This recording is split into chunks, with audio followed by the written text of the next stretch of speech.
Hong Kong has always had a very open and transparent financial system, well, in comparison to mainland China, just across the way. But that could be changing. Yeah, it's an interesting story, this. I mean, Patricia's been looking a little bit more deeply than I have. But right now, people can access information about a company's directors through that public website you're looking at there. You do have to pay a small fee, but you can see their names, their addresses, and if you want to, their Hong Kong identification number.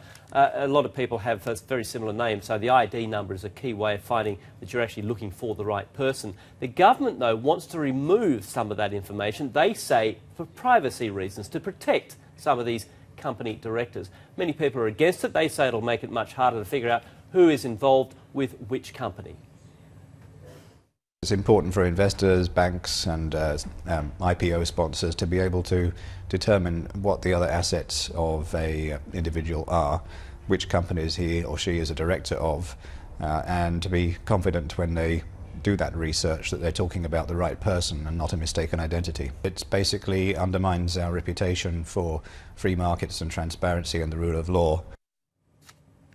Certainly a big rights campaigner there, David Webb, here in Hong Kong. But you've been looking at this more deeply, haven't you? And there is a march, and a lot of people have been petitioning against this. Absolutely. I mean, not only financial companies who say it's going to be harder to do due diligence, but journalists, as you might imagine. You can see here in this morning's Apple Daily, this is a petition that has been signed by, I think, about 1,500 journalists. It's sponsored by Journalism Educators for Press Freedom and the Hong Kong Press Photographers Association. And basically, they are opposing this and saying that it's going to hinder investigative reporting.